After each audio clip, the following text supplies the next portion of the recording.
Good everyone, I am Rikki-Mae and for this video presentation, I will explain the coffee varietals and methods of processing coffee beans.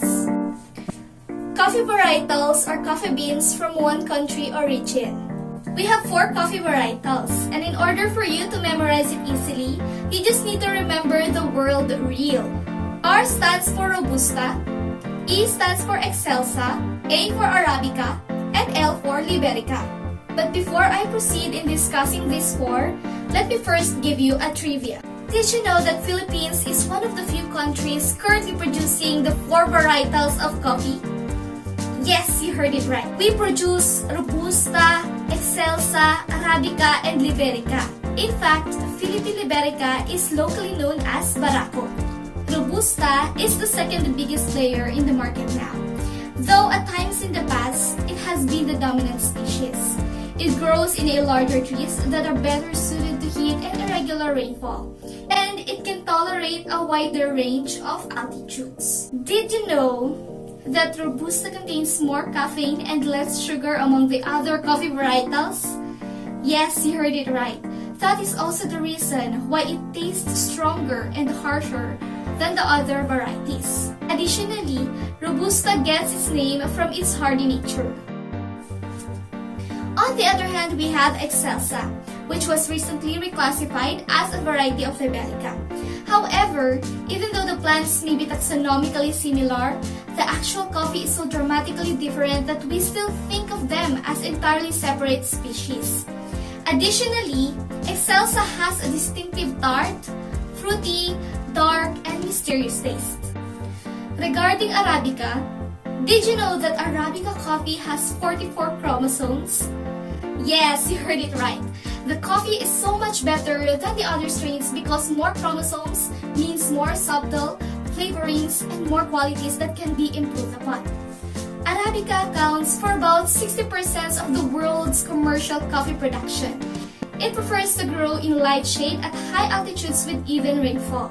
Arabica trees are relatively small and like apple trees, can be easily kept pruned to no more than 6 feet tall for easy harvesting.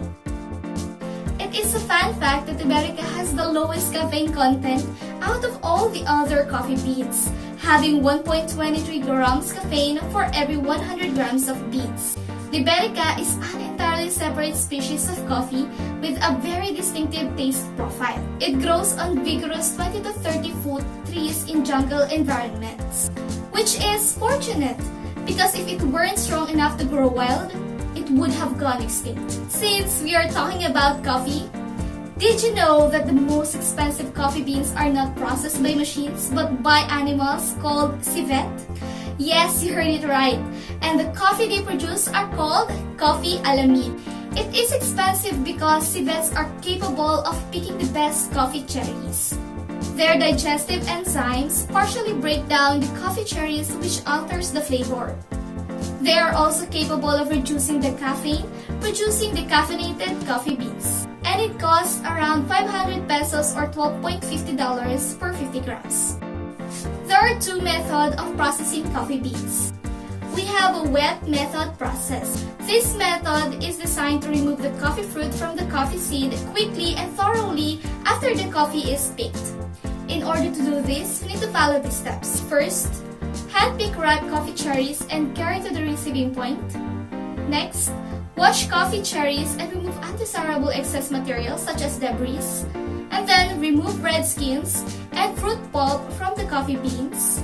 Fourth one is to ferment the coffee beans in a fermentation box. And lastly, dry to lower the moisture down to less than 12.5%. The other one process is called dry method process. It is the oldest method of processing coffee beans. The fruit either dries on the tree or the tree is shaken or stripped and its ripe and unripe fruit spread out, dried in the sun, and then the beans are raked several times. For additional information, in Ethiopia, coffee is often dried on raised beds that are woven or made of mesh in order to allow air to circulate around the fruit. It allows for a more even and uniform drying of the cherry on each table, which might compromise individual lots. It takes 3 to 4 weeks for the fruit to completely dry, having an 11% moisture content. That will be all for this video. I hope you learned a lot. Thank you for watching.